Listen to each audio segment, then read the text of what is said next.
السلام عليكم ورحمة الله وبركاته. هربنا هنا حاجة سلفيرنو بايولوجي امتحان بايولوجي لوada kun iyo kow iyo labaatanka insha Allah. Imtixaanka wuxuu ka kooban yahay 10 su'aalood oo gobogeli ah iyo 20 iyo baarti 2 oo 20 su'aalood taqriiban ah. Baarti koowaad waa multiple choice. Section 1 baa rabnaa ka shaqeyno. Waxaan la the diagram show spongy mesophile cell from the green leaf. Diagram kan baan tusay marka waxa la yiri kuweba which labeled structures are not found in animal cell. Kuweba animal cell ka aan ku jirin waa 1 iyo 4 iyo 5. What is 5? This one. Yeah. Garanasaan kuwii maxaa loo jiray animal cell aan ku jirin sida faculio maxaa loo jiray cell wall.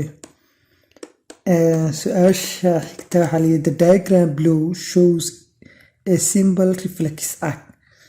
Marka waxa la which labeled part is a sensory neuron. Ka sensory neuron ayadana waa B waa kaas sensory neuron. Waa part B ama D. The diagram below shows the simple food chain.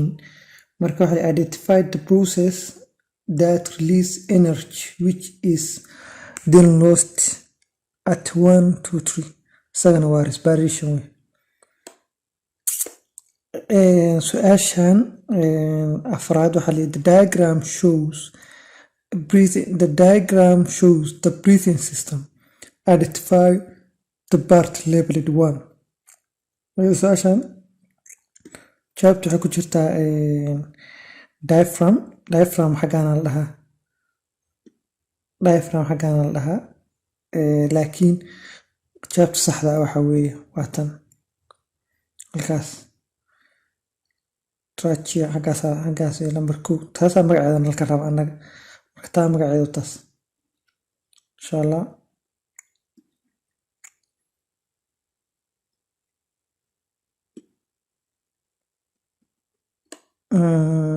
Su'aasha xigta the diagram below show a ground squirrel. Marka which feature identifies this animal as mammal. Ayadana waa tan waa C. The student draw a large diagram of a leaf as shown. The diagram measured 160 millimeter. Marka the teacher noted that the diagram was twice the size of the leaf. Diagram kan waxa weeye laba jibaar size-kii maxaa loo oran jiray ay warqadu ahayd. Marka 160 loo qaybanaysa waa 8. iyadana waa taas waa B. Tan kale maxaa la dhahay diagram kan baan la siiyay marka waxa la what will happen to the benches if the small fish are removed. Hadii kan laga saaro meesha maxaa kan ku dhacaya la dhahay marka decrease ba ku dhacay hoos ku dhacaya soo ku imaanay. Su'aasha sideedaad ayana maxay leedahay using which animal. Ayaduna waa D way animal D akan. The diagram below shows at least a test tube contain a clear chili. Marka waxaan la weydiiyay a drop of blue ink is injected in the middle of the chili. The blue color of the ink is spread through the chili.